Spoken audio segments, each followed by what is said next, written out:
controversial report. The wife of Detective Sean Suter speaks out one day after an independent review board concludes that her husband committed suicide. Her strong statements and reaction to the findings. Hello, everybody. I'm Mary Bubala. And I'm Vic Carter. Breaking her silence, Detective Sean Suter's widow speaks for the first time since her husband's death. And it follows the release of a controversial report that determined he committed suicide. WJZ is live. Ava Burnett has more from Nicole Suter, who still believes her husband was murdered. Ava Joy.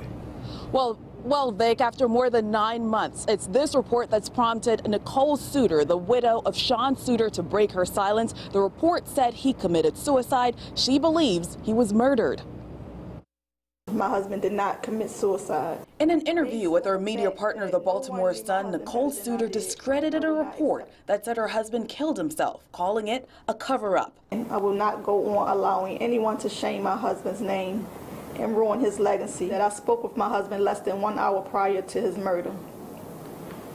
Sean was in a great mood, happy spirit when we briefly joked about a video of him dancing that I captured. Detective Sean Suter was shot last November, a day before he was set to testify in a federal corruption case that involved fellow officers. The Baltimore Police Department authorized an independent board to investigate.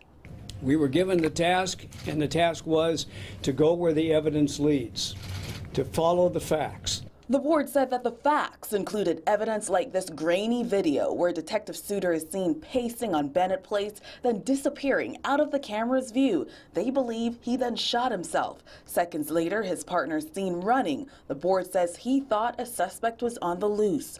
According to the board, other evidence included blood spatter in Suter's shirt cuff and his DNA inside the barrel of the gun. They also said there were mistakes during the initial investigation.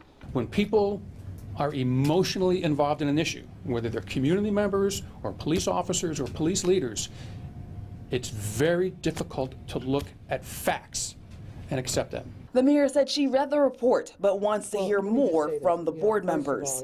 My condolences are still with the family. A father was lost, a husband was lost. The medical examiner ruled Suter's death a homicide, but the office is reviewing the report, and that could change.